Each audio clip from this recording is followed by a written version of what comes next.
नमस्कार दोस्तों, कैसे हैं आप सब। This is the first lecture of the geography. So in this video we will talk about what is geography, what is the basis of geography, हमें कैसे उसको पढ़ना है, and everything and everything which is associated to the geography. Now first let us talk about what is geography. So the moment we talk about the geography, ये दो शब्दों से मिलकर बना हुआ है. Basically it is made up of from the two words. The first one is the geo. The meaning of the geo means the earth, and graphy का मतलब होता है means to write about something. और आप क्या कर रहे हो, you are elaborating about something. यानी कि यहाँ पर हम बात करेंगे किसके बारे में, अर्थ के बारे में, कि हमारा जो अर्थ है which is our only habitable planet. Habitable planet. Why I am saying this habitable planet? The meaning of habitable planet is जहाँ पर लोग रह सकते हैं. क्लियर मीन्स रहने के लिए क्या चाहिए, we need some of the things. We need oxygen, air, we need water, we need food. As you know, अभी हमने चंद्रयान 3 लॉन्च किया हुआ है. क्लियर. सो जो चंद्रयान 3 है वो मून पे गया हुआ है. Clear. And the Vikram lander and Pragyan rover वो क्या कर रहे हैं, वो वहाँ पर ऑक्सीजन की तलाश कर रहे हैं, पानी की तलाश कर रहे हैं. बिकॉज अगर कहीं पर भी वाटर मिल गया so life is possible with the water. Clear.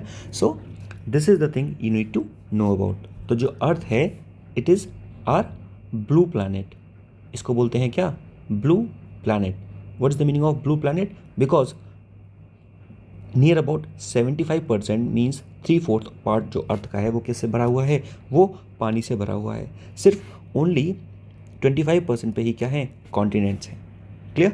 सो ये है हमारा blue planet which is the earth. Now जो ज्योग्राफी है वो हर एक एग्जाम में आपको काम आती है. अब हम समझेंगे कि ज्योग्राफी में हमें क्या क्या पढ़ना पड़ेगा या फिर क्या क्या इसमें सब्जेक्ट्स हैं, टॉपिक्स हैं.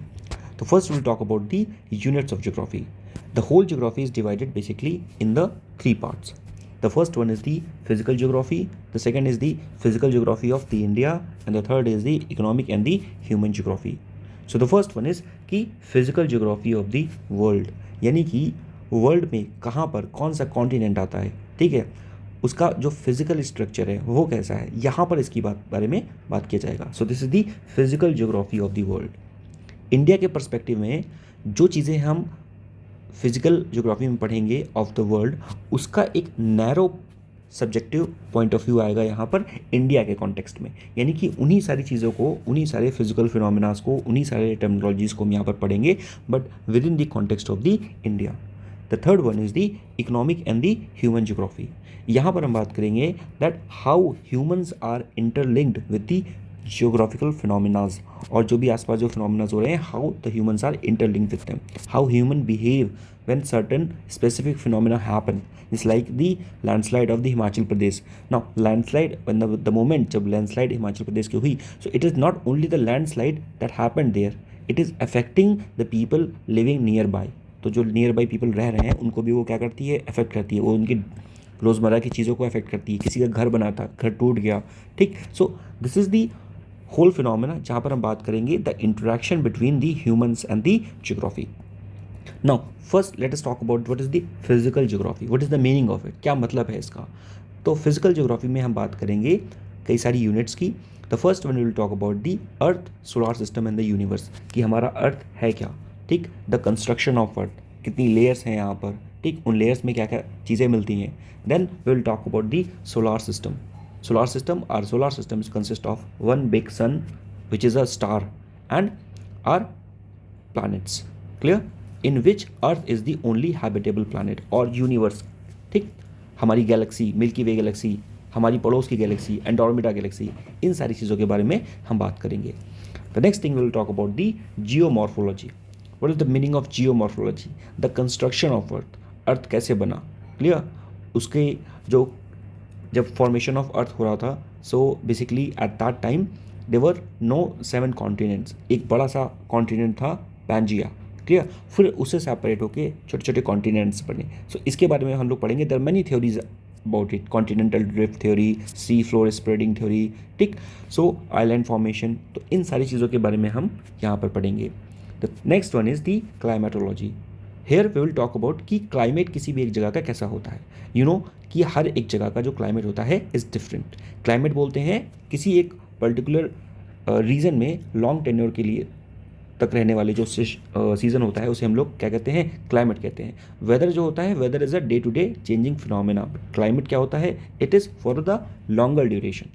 Then will talk about the oceanography, means the presence of oceans, जो वहाँ पर लाइफ है उसके बारे में बात करेंगे, मैरिन लाइफ के बारे में बात करेंगे. The next thing is the biogeography, means the interaction of the biological phenomena and the geography. So this is the geography of the world, means the physical geography. यही सारी चीज़ों के बारे में हम बात करेंगे in the context of India. Then it will become the physical geography of India. Here we will talk about the physiography of India. What is the eastern and western extent of India? What is the northern and southern extent of India? कितने latitude और longitude में ये पड़ता है. What is the position of Himalaya? How Himalayas are formed? How the rivers are originating from the Himalayas and just passing by through the mainland of India, and they are increasing their catchment area. ठीक है ना. And then they just sink in the section of the Bay of Bengal. Clear. तो यहाँ पर इन सारी reverse के बारे में बात करेंगे, कैसे जो हमारा डेक्कन प्लेट्यू है वो कैसे फॉर्म्ड हुआ. ठीक है. कौन कौन से रिवर हैं जो वेस्टर्न फ्लोइंग है, ईस्टर्न फ्लोइंग है. ठीक. और उसके बाद कौन कौन सी जो रिवर्स हैं वो वैली में फ्लो करती हैं, जस्ट लाइक दी नर्मदा. ठीक. तो इनके बारे में बात करेंगे. So the drainage pattern we will talk about, हर एक रिवर का ड्रेनेज पैटर्न. ठीक. कौन कौन सी जो हैं वो एवर फ्लोइंग रिवर है जो हमेशा सीजन में बहती हैं, कौन कौन से सीजनल रेंज हैं, सीजनल रिवर्स हैं. Clear. The next will talk about the climate of India. How the climate of India, यानी कि जो हमारा इंडिया है, ठीक, वहाँ पर बारिश कैसे होती है. What are the various phenomena. Will talk about there the south eastern monsoon, उसके बारे में बात करेंगे जिसकी वजह से वो बारिश होती है. Even we will talk about the north eastern monsoon. ठीक. यहाँ पर हम बात करेंगे कई सारे phenomenas just like the El Nino और एनसो, लानीना, है ना, and Indian Ocean dipole movement. तो इस तरह के कई सारे जो फिनोमेनाज हैं जो कि क्लाइमेट से एसोसिएटेड होते हैं, we will talk about it. Next we will talk about the soil in the Indian geography. Now what is the meaning of soil. In this soil we will talk about कि जो soil होती है it is different in the different region, just like the soil of the mainland India is different from the Deccan region, because in the Deccan region has formed because of the volcanic eruption, because of the spread of the lava all across the Deccan Plateau. So उसकी जो soil है it is the black soil which is more suitable for the cotton cultivation. Clear. So we will talk about कि कौन कौन सी soils होती हैं and which soil is more suitable for a particular type of crop. तो इन सब सारी चीज़ों के बारे में हम soil section में बात करेंगे. यहाँ पे बात करेंगे the soil profiling. Okay, कि how the profiling of the soil is done. The next part is the economic and the human geography. Now, as I told you earlier also that in the economic and human geography, we will talk about the nexus which is present between the humans and the geography. Take, and here we will talk about the oceans and the water resources, how much oceans we have, how much water we have. As I told you earlier that we have near about 25% of the water content on earth, but within this 25% how much is for the drinking purpose. Drinking purpose के लिए हमारे पास कितना, it is near about 0.001. Clear. So we will talk about that because we cannot just drink the ocean water because it is salty in the nature. तो हमें क्या करना पड़ेगा, we need to just refine that water so that it will be suitable for our drinking purpose. Then we will talk about the natural vegetation, that in the different regions, because the soil is different, the climate is different, okay, the overall topography is different. So because of that, the vegetation of that particular region is different, and the vegetation affects the human being because the humans are very much depend on the vegetation, cultivation, agriculture. Near about 50% of the population of India is still dependent on this 21st century in the agriculture. So we will talk about the natural vegetation also. We will talk about the agriculture. We will talk about the different type of agriculture. Okay, we will talk about the silviculture. We will talk about the aquaculture, marine culture. So we will talk about the fishery culture. So we will talk about the many type of the agriculture. Then the mineral and the energy resources, कि कहाँ से हमारे minerals आते हैं, just like we produce energy. ठीक है, we produce maximum of our energy from the coal sector. तो इसके बारे में बात करेंगे। Where we find minerals just like the Jharkhand and Orissa and Chhattisgarh, यहाँ पे मिनरल्स मिलते हैं in the various north eastern part of India. Even just like अभी बोला कि लिथियम मिलेगा in the JNK। So we will talk about the minerals and their production in the resources, and we will also talk about the industries. In the industries we will talk about the many type of industries, primary industries, secondary industries, ठीक है, and overall the production capacity of India. So इस तरह के topics के बारे में we will talk about. The next thing is the transportation and the infrastructure. Clear? So the thing, the means of transportation, ठीक, how we are moving from the generation, how our generation is moving from the particular primordial transportation to the modern state of the art technology। तो इसके बारे में यहाँ पर हम बात करेंगे। And then will talk about the are population growth.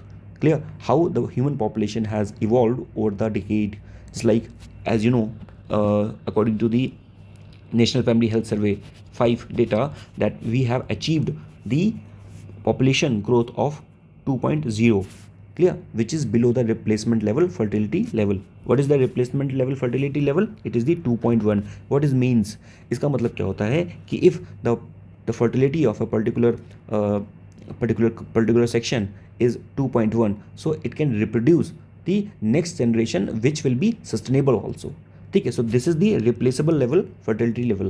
पर अभी जो इंडिया का फर्टिलिटी लेवल है according to the NFHS 5, it is the 2.0। ठीक है, so these are the whole things, whole idea I am just giving you कि basically what is the physical geography in the context of the world, India, and the relation between the humans and the geography which we called as the economic and the human geography. Now अब हम बात करते हैं regarding the map reading. Now, map reading or the geography without map, it cannot be feasible। ठीक है, no one can just imagine कि geography आप पढ़ लोगे विदाउट मैप्स। सो मैप्स के बारे में बात किया जाए तो there are basically 4 type of maps that you should have in your room. The first one is the, in the context of the world आपको 2 मैप होनी चाहिए। The first one is the, it is the political, it is the, you can say the physical map basically होती है। अगर map की बात करें, simply map की अगर बात किया जाए तो मैप 2 तरह के होते हैं। The first one is the physical and the second one is the political. ठीक, what is the difference? Physical का मतलब क्या होता है कि वहाँ पर बहुत सारे छोटे छोटे जो भी चीज़ें हैं, यानी कि जो भी फिजिकल चीज़ें हैं, कोई आइलैंड है, कोई बेसिकली नदी है, कोई रिवर है, ठीक है, ग्लेशियर्स हैं, उन सारी चीज़ों को, कोई माउंटेन्स हैं, वॉल्केनिक इरप्शंस कहीं पर हो रहे हैं, तो वो सारी चीज़ें जो होंगी वो फिजिकल मैप में दिखाई जाएंगी। पॉलिटिकल मैप में they will show the boundaries of the nation. तो उसी तरह से वर्ल्ड के 2 मैप होंगे, फिजिकल और पॉलिटिकल, और उसी तरह से इंडिया के 2 मैप होंगे, फिजिकल और पॉलिटिकल। जैसे ऊपर जो मैप दिया गया हुआ है, it is the physical map of the world. The नीचे वाला जो है, it is the political map of the world. Clear? In the same context, this is the political map of the India and this one is the physical map of the India। clear? so this you should know। so हमें basically क्या करना है, हमें 4 maps को इकट्ठा करना है। the first one is the physical, second is the political of world and India। इन चारों मैप के बारे में हम बात करेंगे। क्लियर? उसके अलावा आपको एक और काम करना है कि आपके पास स्कूल एटलस होनी चाहिए ओरिएंट ब्लैक सॉन की। ठीक है, Atlas is very important. Without Atlas it will be not easy, ठीक है, टू लर्न दी ज्योग्राफी। तो ज्योग्राफी को अच्छे से समझने के लिए आपके पास क्या होना चाहिए, ओरिएंट ब्लैक सॉन, यानी कि और भी आप कोई एटलस ले सकते हैं, ठीक है, बट कोशिश करें ये एटलस लें, इसमें बहुत अच्छे से सारी चीज़ों को डिस्क्राइब किया गया है। ठीक है, तो ये आपको एटलस लेनी है। Now what should be the approach for the geography? Geography की अप्रोच क्या होनी चाहिए? First of all you need to start with the basics. Clear? Basics means you can just go with the NCERT। Clear? You can just complete your NCERT of the 6, 7, 8, 9, 12। ठीक, तो वहाँ से start कर सकते हैं। Clear?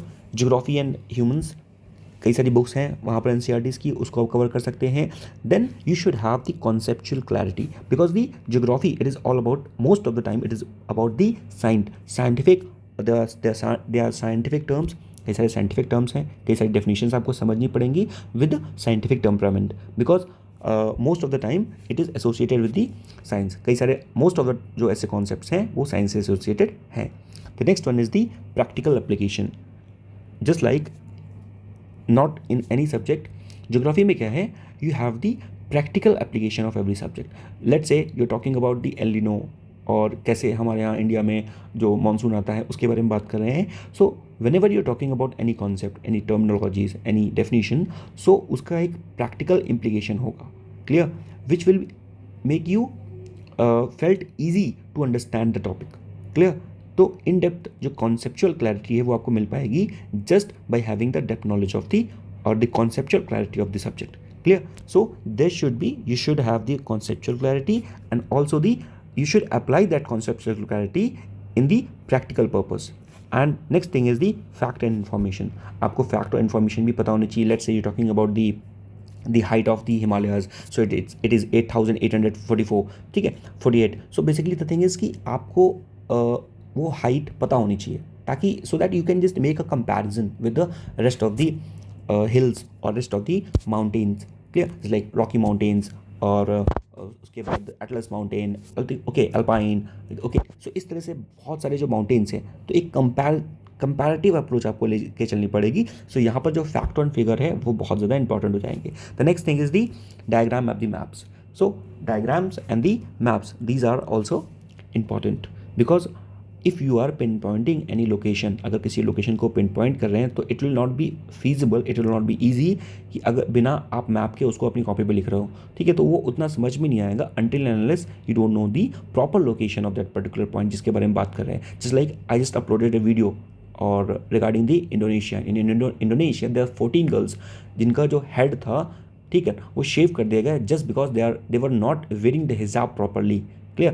So you should know this thing कि where is the Indonesia, it falls in the Southeast Asia, how many islands are there, clear. As I told you, there are more than 1700 islands, and even Sumatra, Java and Kiribati, ठीक है, and new Guinea में जो आपका part of Indonesia है, waste new Guinea, ठीक है. तो ये सारी चीज़ें पता होनी चाहिए कि इंडोनेशिया कहाँ पर है, कौन सी एसोसिएटेड है. तो ये कब पता चलेगा? Only when you have the maps, only when you draw the diagrams. And then the last point is connect these things with the current affair, ठीक. So this is the whole approach you should adopt regarding the geography. So I hope you got everything.